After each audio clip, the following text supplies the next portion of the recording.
بسم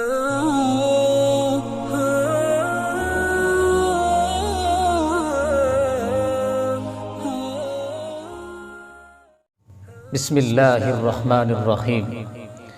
حضرت یوسف علیہ السلام ایک مرتبہ کسی راستے سے گزر رہے تھے تو انہوں نے ایک آواز سنی۔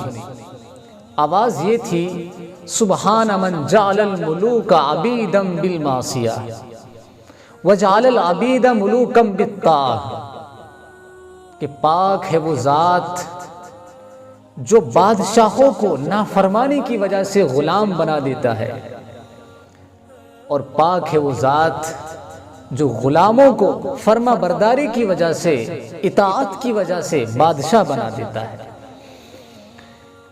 یقیناً اللہ رب العزت والجلال کی ذات ایسی ہی ہے کہ اللہ تعالیٰ کی جب کوئی بندہ اطاعت کرتا ہے، فرما برداری کرتا ہے اور اللہ کی مان کر زندگی گزارتا ہے، اپنی خواہشات کو، اپنی مرضی کو اللہ کے حوالے کرتا ہے، تو اللہ تعالیٰ اس کو اٹھاتے ہیں، بلند کرتے ہیں، اسے فرش سے عرش پر پہنچا دیتے ہیں، اس کے مقام کو بلند ترین کر دیتے ہیں۔ اور جب کوئی بندہ اللہ کی نافرمانی کرتا ہے، گناہوں بھری، معصیت بھری زندگی گزارتا ہے، تو اللہ تعالیٰ اسے عرش سے اٹھا کر فرش پر گرا دیتا ہے۔ تو حضرت یوسف علیہ السلام نے دیکھا کہ یہ کون ہے، کس کی آواز ہے؟ تو دیکھا کہ کوئی بڑھیا ہے۔ پوچھا کون ہو تم؟ تو اس بڑھیا نے کہا، اَدَلَّتِي أَشْتَرَيْتُكَ بِالْجَوَاهَرِ وَالذَّهَبِ وَالْفِضَّةِ، کہ میں وہی خاتون ہوں جس نے تمہیں مصر کے بازار سے ہیرے جواہرات، موتیوں کے بدلے، سونا چاندی کے بدلے خریدا تھا۔ اور وہ عورت زلیخا تھی جو اس انجام کو پہنچ چکی تھی، حالانکہ ملکہ تھی، عزیز مصر کی بیوی تھی، لیکن چونکہ اس نے یوسف سے محبت کی تو اللہ تعالیٰ نے اس کو ملکہ سے ایک عام عورت بنا دیا، ایک فقیر بنا دیا، بوسیدہ کپڑے، پراگندہ حال، راستے کے کنارے پڑی ہوئی ہے، جبکہ محلوں میں زندگی گزارنے والی تھی، عیش و عشرت بھری زندگی تھی، بہترین پوشاک، خوشبو سے معطر رہا کرتی تھی، جس نے باہر کی دھول مٹی کا تصور تک نہیں کیا تھا، لیکن اللہ تعالیٰ نے اسے محل سے اٹھا کر کے، شاہی گھرانے سے اٹھا کر کے اسے روڈ پر لا کر گرا دیا۔ اور یوسف علیہ السلام جو مصر کے بازار میں فروخت کیے گئے، جنہیں بھائیوں نے کنویں میں ڈالا، لیکن انہوں نے اللہ سے محبت کی، اپنی خواہشات کو اللہ کے حوالے کر دیا، اپنی ساری مرضیات، ساری آرزویں، سب کچھ اللہ کے لیے قربان کی، تو اللہ تعالیٰ نے انہیں مصر کا بادشاہ بنا دیا۔ اللہ نے فرش سے اٹھا کر انہیں عرش تک بلند کیا۔ یہی فرق ہوتا ہے نفسانی اور رحمانی محبت میں۔ جب آدمی کسی انسان کی محبت میں گرفتار ہوتا ہے، غیر اللہ کی محبت میں گرفتار ہوتا ہے، تو پھر اللہ تبارک و تعالیٰ کی عطیات سے، اللہ کی نظر کرم سے، اللہ کی رحمت سے وہ محروم ہو جاتا ہے۔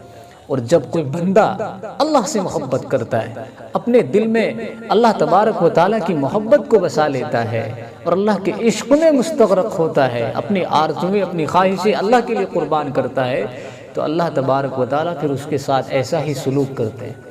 اللہ قادر مطلق ہیں، سب کچھ اللہ کے قبض قدرت میں ہے، پوری دنیا کا نظام اللہ کے ہاتھ میں ہے، اللہ جب چاہیں جو چاہیں کر سکتے ہیں، بلند کرنے والے بھی اللہ ہیں، پست کرنے والے بھی اللہ ہیں، منصب دینے والے بھی اللہ ہیں، منصب سے گرانے والے بھی اللہ ہیں۔ تو ضرورت یہ ہے کہ ہم اللہ سے محبت کریں، اس دل میں اپنے اللہ کو بسائیں جو پوری کائنات کا مالک ہے، جو سب کچھ جس کے قبض قدرت میں ہے۔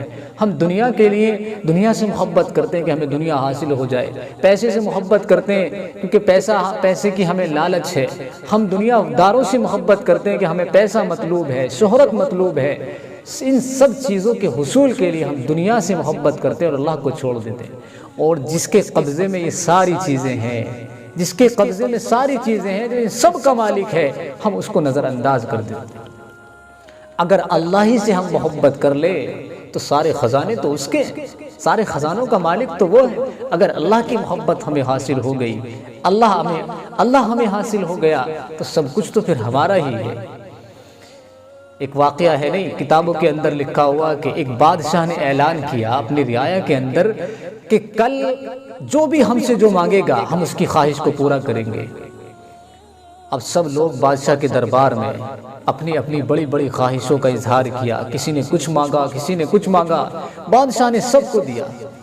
آخر میں ایک بوڑھی عورت بچی، بادشاہ نے اس سے پوچھا مائی تمہیں کیا چاہیے؟ مانگو جو آج مانگنا ہے، آج میں دینے کے لیے بیٹھا ہوں، اور جو تم مجھ سے مانگو گی میں وہ تمہیں دوں گا۔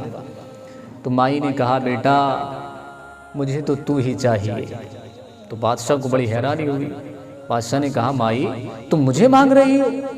مانگنا ہی تھا تو ہیرے جواہرات مانگتی، سونا چاندی مانگتی، دنیا کی عیش و عشرت مانگتی، یہ کیا ہے کہ تم مجھے مانگ رہی ہو؟ تو بوڑھی نے بڑا خوبصورت جواب دیا۔